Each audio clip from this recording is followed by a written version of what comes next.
Ayan, dan na po, boating. Ito na. Dan boating. Ayan, nandito ako sa Philippine Embassy. Ayan, aking book, Kalkaba. Ayan, Philippine Embassy Kuwait po tayo ngayon. Ayan. Ayan po. Dito naman sa kabila. Dito yung, atin naman yung lumabas sa akin, lahat naman siya, ano, lahat naman yung binoto ko. Ayan. Diyan kami galing sa loob.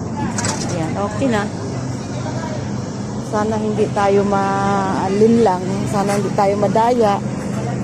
Kasi marami po akong natanong na ano naman sila. PDP straight po sila. Ayan. Ito yung bagong Philippine Embassy natin. Maganda. Ang ganda niya kaysa yung dating nandoon sa saan ba yun siya. Nakalimutan ko kung saan dati yung ating embassy. Ayan. Ngayon maganda. Yan, nandyan pa rin yung mga ano, mga ayan, tinda-tindahan, hindi talaga nawawala yan. Pero ngayon mas maganda na siya kasi meron na siyang mga car, ano, food, ano na siya yung may mga ano food cart. Ayan, ano, di ba maganda na. Ayan, mga kakanin marami. Magtingin tayo ng kakanin. Ayan. Medyo malayo-layo siya sa highway. Ayan. Aboto na rin. Ayan.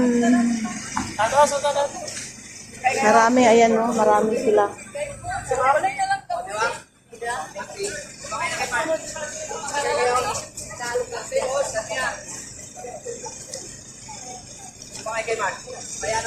Hindi ko alam kung ano. Hello po, kabayan. Yung kasama ko doon, pumasok dito. So sabi ko baka meron pa dito. Wala na pala. Sige po, thank you. Meron lang pala sila. Hindi po. Ayan, labas na po. Uwi na. Uwi na. May parak.